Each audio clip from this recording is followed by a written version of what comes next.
Hi friends, ಕಸ್ತೂರಿ ಅಕಾಡೆಮಿಗೆ ತಮ್ಮೆಲ್ಲರಿಗೂ ಸ್ವಾಗತ. KPTCL ಗೆ ಸಂಬಂಧಪಟ್ಟಂತೆ 1:5 ಅಲ್ಲಿ ಸೆಲೆಕ್ಟ್ ಆದಂಥ ಅಭ್ಯರ್ಥಿಗಳು ಇನ್ನೂ ಯಾರು ತಮ್ಮ ಡಾಕ್ಯುಮೆಂಟ್ಸ್ಗಳನ್ನು ತೆಗೆದುಕೊಂಡಿಲ್ಲ, ಸಂಪೂರ್ಣವಾಗಿ ತಮ್ಮ ಡಾಕ್ಯುಮೆಂಟ್ಸ್ಗಳನ್ನು ಕರೆಕ್ಟಾಗಿ ತೆಗೆದುಕೊಳ್ಳಿ. ಇನ್ನು ಕೆಲವು ವಿದ್ಯಾರ್ಥಿಗಳು ಕಮೆಂಟ್ ಮಾಡ್ತಾ ಇದ್ರಿ, ಸರ್ ನನ್ನ ಲಿಸ್ಟಲ್ಲಿ ಹೆಸರು ಬಂದಿದೆ ಬಟ್ ಮೆಸೇಜ್ ಬಂದಿಲ್ಲ ಅಂತೇಳಿ. ಯಾರೂ ಗಾಬರಿ ಪಡುವ ಅವಶ್ಯಕತೆ ಇಲ್ಲ. ಒಂದು ಮೆಸೇಜ್ ಬರದೇ ಇರದ ಕಾರಣ ಒಂದು ನಮ್ಮ ಮೊಬೈಲ್ ನೆಟ್ವರ್ಕ್ ಪ್ರಾಬ್ಲಮ್ ಇರಬಹುದು, ಅಥವಾ ಏನಾದರೂ ಡಿಲೇ ಆಗಿರ್ಬೋದು, ನಿಮಗೂ ಕೂಡ ಬರುತ್ತೆ.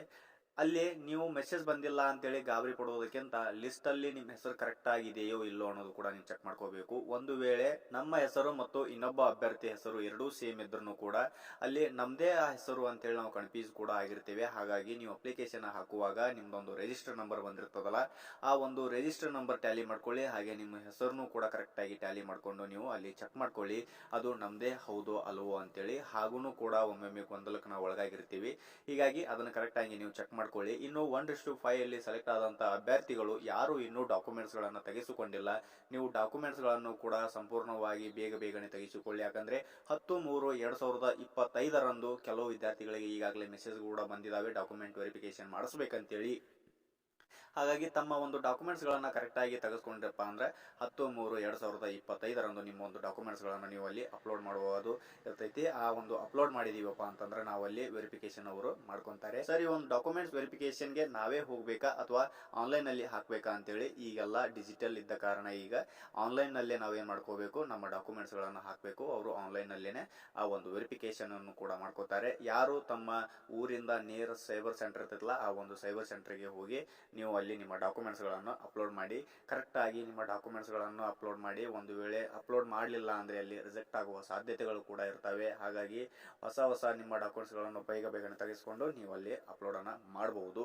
ಇನ್ನು ಕೆಲವು ವಿದ್ಯಾರ್ಥಿಗಳು, ನಂದು ಕನ್ನಡ ಮಾಧ್ಯಮ ಇದೆಯಲ್ಲ ಸರ್, ಅದು ಡೇಟ್ ಏನಾದರೂ ಮುಗಿದಿರ್ತದ ಅಥವಾ ಅದನ್ನ ಏನಾದರೂ ನೀವು ಬರೆಸ್ಬೇಕಾ ಅಂತೇಳಿ ಕೇಳ್ತಾ ಇದ್ರಿ.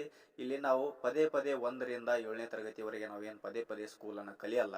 ನಿಮ್ದು ಹಳೇದಿದ್ರು ಓಕೆ, ಇಲ್ಲ ಅಂದ್ರೆ ನೀವು ಹೊಸದನ್ನ ಬರೆಸ್ಕೋಬಹುದು. ನಾವು ಕಲ್ತಂತ ಸ್ಕೂಲಿಗೆ ಹೋಗಿಬಿಟ್ಟಿವಪ್ಪ ಅಂದ್ರೆ ಅವರು ಬರೆದು ಕೊಡ್ತಾರೆ. ಇನ್ನು ಉಳ್ಕೆದೆಲ್ಲ ಡಾಕ್ಯುಮೆಂಟ್ಸ್ ನಿಮ್ಗೆ ಈಗಾಗಲೇ ಗೊತ್ತಿದೆ, ಯಾವ ಅಪ್ಲಿಕೇಶನ್ ಹಾಕುವಾಗ ಯಾವ ಡಾಕ್ಯುಮೆಂಟ್ಸ್ ಅನ್ನ ನಾವು ಹಾಕಿರ್ತೀವಿ ಅಂತೇಳಿ. ಕ್ಯಾಶುವಲ್ ಆಗಿ ನೀವು ನಿಮ್ಮ cost, income, Aadhaar card, SSLC marks card, ನೀವೇನಾದ್ರೂ ಹ್ಯಾಂಡಿಕ್ಯಾಪ್ ಅಂತ ಕೊಟ್ಟಿದ್ರೆ ನಿಮ್ಮ ಹ್ಯಾಂಡಿಕ್ಯಾಪ್ ಸರ್ಟಿಫಿಕೇಟ್ ಇವೆಲ್ಲವನ್ನು ಅಲ್ಲಿ ಓದು.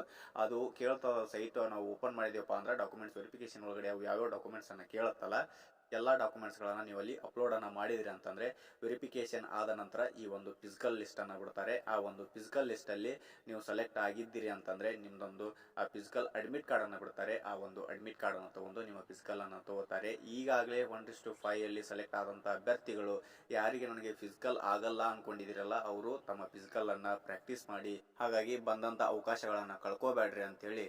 ನಿಮ್ಗೇನಾದ್ರೂ ಈ ವಿಡಿಯೋದಿಂದ ನಿಮ್ಗೇನಾದ್ರೂ ಸಹಾಯ ಬೇಕಾಗಿತ್ತು ಅಂತಂದ್ರೆ ಕಮೆಂಟ್ ಮುಖಾಂತರ ತಿಳಿಸಿ. ಆ ಒಂದು ಸಹಾಯನೂ ಕೂಡ ನಾವು ಮಾಡ್ತೇವೆ. ಯಾರಿಗೇನಾದ್ರೂ ಗೊತ್ತಾಗ್ಲಿಲ್ಲ ಅಂದ್ರೂ ಕೂಡ ನೀವು ಕಮೆಂಟ್ ಮುಖಾಂತರ ತಿಳಿಸಿ, ಅಲ್ಲಿನೂ ಕೂಡ ನಾವು ಹೇಳ್ಕೊಡ್ತೇವೆ ಅಂತ ಹೇಳ್ತಾ ಈ ವಿಡಿಯೋನ ಇಲ್ಲಿಗೆ ಮುಗಿಸ್ತಾ ಇದೀವಿ. ಮತ್ತೆ ಮುಂದಿನ ವಿಡಿಯೋದಲ್ಲಿ ಸಿಗೋಣ.